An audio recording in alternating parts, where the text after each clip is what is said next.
Madagasikara no firenena fahadimy maneran-tany anisan'ny marefy indrindra amin'ny vokatry ny fiatraikan'ny fiovaovan'ny toetrandro. Misy ny vahaolana amin'ny fomba analefahana izany. Totosa tetsy amin'ny foiben'ny famantarana ny toetrandro Ampandrinomby, Antananarivo ny 14 septambra 2022 lasa teo. Ny fanaingana amin'ny fomba ofisialy, ny fanetanana momba ny torolalana amin'ny fiatrehana ny fiovaovan'ny toetrandro ho an'ny tatsapam-boly na ny kita miatrika. Ny tanjona moa araka ny efa nambara teo dia ny sensibiliser-tsika an'ireo mpamokatra eny ifotony mba ahafahany izy ireo manana ny fahafahana miatrika sy manana ny fahalalana miampy an'ireo izay efa nanana mba ahafahany izy ireo miatrika an'izay ataontsika hoe fiatraikan'ny fiovan'ny toetrandro eo amin'ny sehatry amin'ny lafin'ny famorenana ny fiompiana eny ifotony.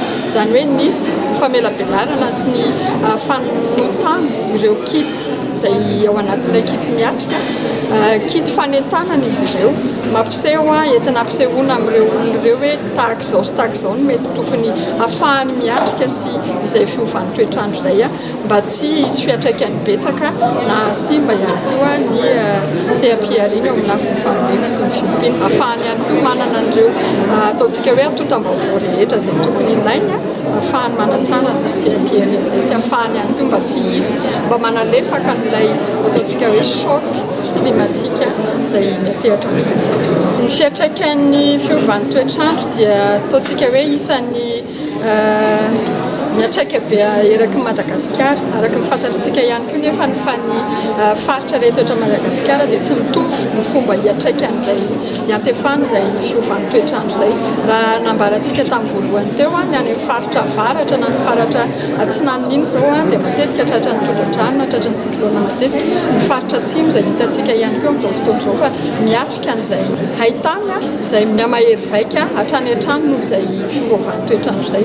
Araka izany dia tsy mitovy ny fiatraikany eo ihany koa ny samy manana hoe amin'ny faritra iza volinona no tena betsaka any amin'ilay faritra fa na izany raha tsy resaka fotsiny tsika fa tsy ny vary eraky Madagasikara dia samy ny vary fa ny fiatraikany ihany koa tsy mitovy. Misy zany ny ataontsika hoe raha any amin'ny faritra atsinanana dia ahoana ny ahafahana maîtriser ny rano ohatra, any amin'ny faritra atsimo indray kosa dia ahoana ny ahafahantsika mahazo an'ilay rano mba hampisy an'izay famokarana izay.